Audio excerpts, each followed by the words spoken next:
নমস্কাৰ, মোৰ নাম উৎপলা ডেকা গগৈ। মই পূব নলবাৰী শিক্ষাখণ্ডৰ অন্তৰ্গত উত্তৰ নলবাৰী বিদ্যাপীঠ হাইস্কুলৰ এগৰাকী সহকাৰী শিক্ষয়িত্ৰী। মৰমৰ ছাত্ৰ ছাত্ৰীসকল, আশা কৰিছোঁ তোমালোক আটাই কুশলে আছা। চোৱা, এই বন্ধৰ সময়ত তোমালোকে হয়তো ভালদৰে খেলা ধূলা কৰিব পৰা নাই। তথাপি আমি আজি তোমালোকৰ লগত অলপ খেলা ধূলাৰ বিষয়ে কথা পাতিম। চোৱা, তোমালোক আটাই ক্ৰিকেট খেল, ফুটবল খেল দেখিছা। খেলৰ কিছুমান নিয়ম থাকে, জানা তোমালোকে নিয়মবিলাক কিয় থাকে? এবাৰ ভাবি চোৱাচোন, নিয়ম নোহোৱা খেল এখন কেনেকুৱা হ'ব পাৰে? সম্পূৰ্ণ হ'বনে নিয়ম নোহোৱা খেল এখন? মাজতেই বিভিন্ন বেমেজালিৰ সৃষ্টি হৈ খেলখন আমি আধাতে সামৰিবলগীয়া হ'ব, হয়নে নহয়? গতিকে সেইবিলাক চিন্তা কৰিয়েই খেলৰ কিছুমান নিয়ম বান্ধি দিয়া হৈছে, যাতে খেলখন সুচাৰুৰূপে চলাই নিব পাৰি। ঠিক তেনেদৰে প্ৰতিটো অনুষ্ঠানৰে কিছুমান নিয়ম থাকে। আমাৰ বিদ্যালয়ৰো কিছুমান নিয়ম আছে, তোমালোকে আটাই সেই নিয়মবিলাক জানা, হয়নে? চোৱা, ঠিক তেনেকে আমাৰ সমাজখন চলাই নিবৰ বাবেও কিছুমান নিয়ম আছে, আৰু আমাৰ দেশখন আগবঢ়াই নিবৰ বাবেও কিছুমান নিয়ম আছে। আমাৰ সমাজখন, আমাৰ দেশখন আগুৱাই নিবৰ বাবেই যিবিলাক নিয়মৰ সমষ্টি, সেই সমষ্টিবিলাককে কোৱা হৈছে সংবিধান। ধৰিব পাৰিছা? বাৰু, এতিয়া আমি আমাৰ পাঠ্যপুথিলৈ আহোঁ। চোৱা, আজি মই তোমালোকক আমাৰ পাঠ্যপুথিৰ অৰ্থাৎ অষ্টম মানৰ সমাজ বিজ্ঞান বিষয়ৰ 22 নং পাঠ ভাৰতীয় সংবিধান, এই পাঠটি আলোচনা কৰিবলৈ ওলাইছো। আটাইয়ে পাঠটি উলিয়াই ল'বা। চোৱা, তোমালোকে আগৰ পাঠত ভালকৈ ভাৰতীয় সংবিধানৰ বিষয়ে পাই আহিছা, পাইছা? এতিয়া চোৱা, আমি আজি আলোচনা কৰিম কি? আমাৰ সংবিধান অৰ্থাৎ ভাৰতীয় সংবিধান।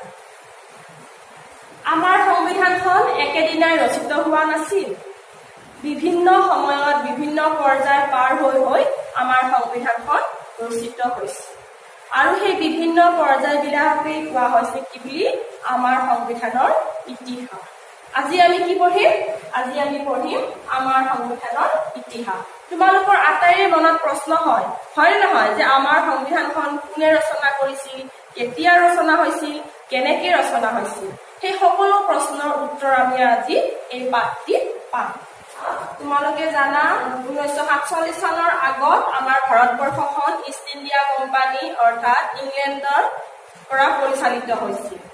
1858 চনত যেতিয়া চিপাহী বিদ্ৰোহ হৈছিল, সেই চিপাহী বিদ্ৰোহৰ পিছৰ পৰা আমাৰ দেশৰ শাসনভাৰ পোনপটীয়াভাৱে ইষ্ট ইণ্ডিয়া কোম্পানীৰ হাতলৈ গুচি যায়, আৰু তাৰ পিছত সময়ে সময়ে আমাৰ ভাৰতবৰ্ষলৈ বিভিন্ন ধৰণৰ আইন আনিছিল, আৰু সেই আইন প্ৰণয়ন কৰিছিল, আৰু নতুন নতুন আইন তেওঁলোকে গৃহীত কৰিছিল। তেনেকুৱা 5খন আইনৰ বিষয়ে আজি মই তোমালোকৰ লগত আলোচনা কৰিম।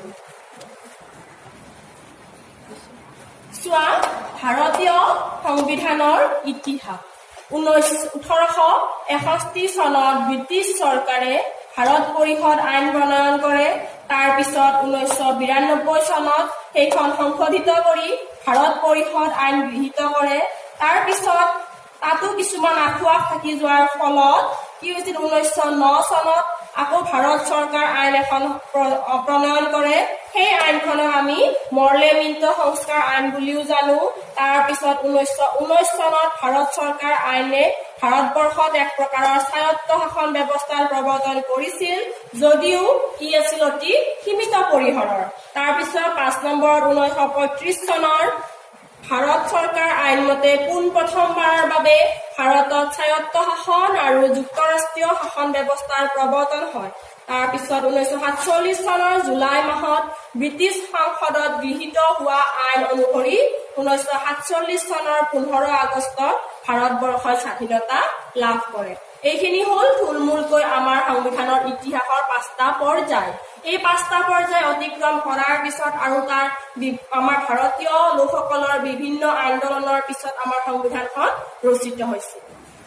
So, এইখিনিতে মই তোমালোকৰ কথা কৈ থওঁ যে ভাৰতীয় শিক্ষিত লোকসকলে সময়ে সময়ে বিভিন্ন দাবী উত্থাপন কৰি আহিছিল যে আমাৰ ভাৰতক এখন সুকীয়া সংবিধান লাগে। এই ক্ষেত্ৰত বিভিন্ন দাবী উত্থাপন কৰি আহিছিল। উদাহৰণস্বৰূপে 1922 চনত মহাত্মা গান্ধীয়ে ভাৰতৰ লোকৰ দ্বাৰা ৰচিত এখন ভাৰতীয় সংবিধানৰ দাবী উত্থাপন কৰিছিল আৰু পৰৱৰ্তী সময়ত তাত প্ৰবল জনমত গঢ়ি উঠে আৰু তাৰ ফলস্বৰূপে 1946 চনত ভাৰতলৈ কেবিনেট মিছন আহে আৰু ভাৰতীয় লোকসকলক নিজৰ বাবে নিজে এখন সংবিধান প্ৰস্তুত কৰিবলৈ প্ৰস্তাৱ আগবঢ়ায় আৰু সেই প্ৰস্তাৱ মৰ্মে 1946 চনত ডক্টৰ ৰাজেন্দ্ৰ প্ৰসাদক সভাপতি পাতি এখন সংবিধান সভা গঠন কৰা হয় আৰু সেই সংবিধান সভাই 1947 চনৰ 29 আগষ্ট তাৰিখে ডক্টৰ বি.আৰ. আম্বেদকাৰক সভাপতি পাতি 6জনীয়া সদস্যৰে এখন খচৰা কমিটি গঠন কৰে আৰু সেই 6জনীয়া খচৰা কমিটিকে সংবিধানখন ৰচনা কৰাৰ দায়িত্ব অৰ্পণ কৰে। তোমালোকে বুজি পাইছা এইখিনি যে 1947 চনৰ 29 আগষ্টত খচৰা কমিটি গঠন কৰা হয় আৰু সেই কমিটি সংবিধানৰ ৰচনা কৰিবৰ বাবে অনুমতি বা প্ৰস্তাৱ আগবঢ়ায়। এতিয়া তাৰ মাজতে আমি এটা কথা কৈ লওঁ যে 6জনীয়া সদস্যত কোন কোন লোক আছিল। ভাৰতীয় সংবিধানৰ খচৰা কমিটিখনৰ আন 6গৰাকী সদস্য আছিল। ডক্টৰ ভীমৰাও আম্বেদকাৰ আছিল সভাপতি আৰু আন সদস্য 6গৰাকী আছিল এন গোপাল স্বামী আয়েংগাৰ, আহ্লাদ কৃষ্ণ স্বামী আয়াৰ, কে মুন্সী, সৈয়দ মহম্মদ ছাদুল্লাহ, এন মাধৱ ৰাও আৰু ডি.পি. খাইতান। এই 7জনীয়া কমিটিখনক সংবিধান ৰচনাৰ দায়িত্ব অৰ্পণ কৰা হৈছিল। তাৰপিছত 1948 চনত এই কমিটিখনে এখন সংবিধানৰ খচৰা প্ৰস্তুত কৰি উলিয়ায় আৰু সেই খচৰাখনৰ ভাৰতীয়বাসীক মতামত আগবঢ়াবৰ বাবে 8 মাহ সময় দিছিল আৰু 8 মাহ সময় অতিক্ৰম কৰাৰ পিছত অৰ্থাৎ 1949 চনৰ 26 নৱেম্বৰ তাৰিখে সংবিধান সভাৰ সভাপতি ডক্টৰ ৰাজেন্দ্ৰ প্ৰসাদ দেৱে সংবিধানখনত চহী কৰে আৰু তাৰ পিছতে সংবিধানখন গৃহীত কৰা হয়। তাৰপিছত 1950 চনৰ 26 জানুৱাৰী তাৰিখে আমাৰ সংবিধানখন কাৰ্যকাৰী কৰা হয় আৰু সেইবাবে আমি প্ৰতি বছৰে 26 জানুৱাৰী দিনটো গণৰাজ্য দিৱস হিচাপে পালন কৰি আহো। তোমালোকে আটাই স্কুললৈ আহি সেই দিনটো আমি উদযাপন কৰো, হয়নে? তাৰপিছত চোৱা, এই দীঘলীয়া সময়খিনি অৰ্থাৎ 2 বছৰ 11 মাহ 18 দিন সময়ত খচৰা কমিটিৰ সদস্যসকলে অশেষ কষ্ট কৰিছিল। তেওঁলোকে আমাৰ আন দেশবিলাকৰ সংবিধানবিলাক অধ্যয়ন কৰিছিল আৰু তাৰ পৰা বছা আদৰ্শ কিছুমান আমাৰ সংবিধানত সংযোজন কৰিছিল। তাৰ কেইটামান আদৰ্শ চোৱা। ব্ৰিটিছ সংবিধানৰ পৰা আনিছিল সংসদীয় গণতন্ত্ৰ, আয়াৰলেণ্ডৰ সংবিধানৰ পৰা আনিছিল ৰাষ্ট্ৰৰ নিৰ্দেশাত্মক নীতি, ফৰাচী সংবিধানৰ পৰা আনিছিল স্বতন্ত্ৰতা, সমতা, ভাতৃত্ববোধ, মাৰ্কিন যুক্তৰাষ্ট্ৰৰ পৰা আনিছিল মৌলিক অধিকাৰ, কানাডা, অষ্ট্ৰেলিয়া আৰু দক্ষিণ আফ্ৰিকাৰ পৰা আনিছিল যুক্তৰাষ্ট্ৰীয় শাসন ব্যৱস্থা। তিনিখন একেবাৰে থুলমূলকৈ আমাৰ ভাৰতীয় সংবিধানৰ ইতিহাস। এতিয়া চোৱা, আমাৰ ভাৰতীয় সংবিধানখন ৰচনা কৰি উলিওৱাতে আমাৰ অসমৰো ভূমিকা উল্লেখনীয় আছিল। খচৰা কমিটিৰ সদস্য সৈয়দ মহম্মদ ছাদুল্লাহ আছিল অসমীয়া আৰু তেওঁৰ উপৰি আন কেইগৰাকী সংবিধানলৈ অৱদান আগবঢ়োৱা ব্যক্তি আছিল সৈয়দ মহম্মদ ছাদুল্লাহ, গোপীনাথ বৰদলৈ, ধৰণীধৰ বসুমতাৰী, ৰেভাৰেণ্ড K.J.M. নিকলছ ৰয়, নিবাৰণ চন্দ্ৰ লস্কৰ, কুলধৰ চলিহা, ৰোহিণী কুমাৰ চৌধুৰী আৰু আব্দুল ৰৌফ। ইয়াৰ পিছতে আমি পাম ভাৰতীয় সংবিধানৰ প্ৰস্তাৱনা। প্ৰস্তাৱনা মানে কি চোৱা, সকলো গ্ৰন্থৰে একোটা পাতনি থাকে। পাতনিটো ক'ত থাকে? একেবাৰে আৰম্ভণিত থাকে। ঠিক তেনেদৰে আমাৰ ভাৰতীয় সংবিধানৰো এটা পাতনি আছিল আৰু সেই পাতনিটোকে কোৱা হয় ভাৰতীয় সংবিধানৰ প্ৰস্তাৱনা। আৰু এই প্ৰস্তাৱনাতেই ভাৰতীয় সংবিধানখনৰ আদৰ্শ, উদ্দেশ্য, লক্ষ্য সন্নিহিত হৈ আছিল। আমি এতিয়া সেই আদৰ্শসমূহৰ বিষয়ে আলোচনা কৰিম, শুনিবা। এতিয়া আমি ভাৰতীয় সংবিধানৰ আদৰ্শসমূহ আলোচনা কৰিম। এয়া প্ৰথম আদৰ্শতে আছে চোৱা, আমি ভাৰতীয় লোকসকলে, অৰ্থাৎ আমাৰ সংবিধানখন ভাৰতীয় লোকৰ দ্বাৰা ৰচিত, ভাৰতীয় লোকৰ জনকল্যাণৰ হকে ৰচিত সংবিধান। দ্বিতীয়তে আছে সাৰ্বভৌম, অৰ্থাৎ আমাৰ ভাৰতবৰ্ষখন কোনো বিদেশী ৰাষ্ট্ৰৰ তলতীয়া ৰাষ্ট্ৰ নহয়। আমি আভ্যন্তৰীণ আৰু বৈদেশিক নীতিসমূহ নিজেই নিৰ্ধাৰণ কৰিব পাৰোঁ। তৃতীয় আদৰ্শ হ'ল সমাজতান্ত্ৰিক। ভাৰতবৰ্ষ এখন সমাজতান্ত্ৰিক ৰাষ্ট্ৰ। ভাৰতবৰ্ষৰ সংবিধানে সামাজিক বৈষম্য আঁতৰ কৰাত অধিক গুৰুত্ব আৰোপ কৰিছিল। আমাৰ সমাজৰ আৰ্থ-সামাজিক বৈষম্যসমূহ আঁতৰ কৰাতো সংবিধানে গুৰুত্ব দিছিল।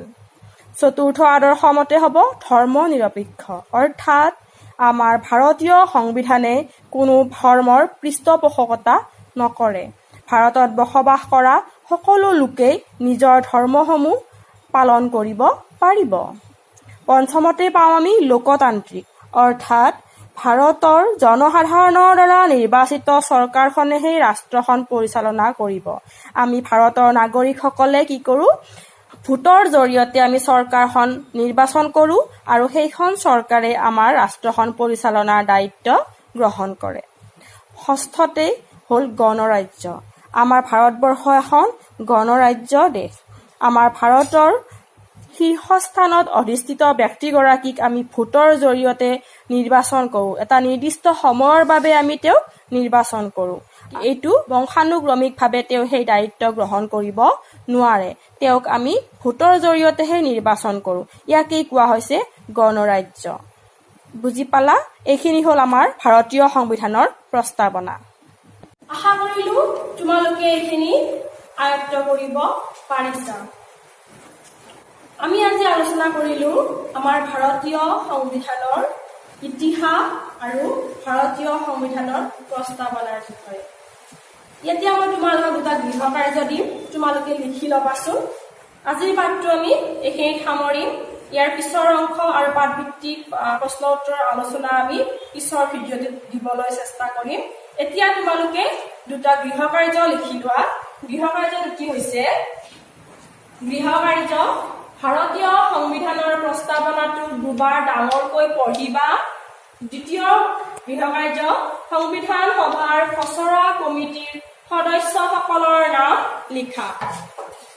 এইখিনি তোমালোকে তোমালোকৰ বহীত লিখিবা। আশা কৰিছো তোমালোকে আজিৰ আলোচনাখিনি আয়ত্ত কৰিব পাৰিছা।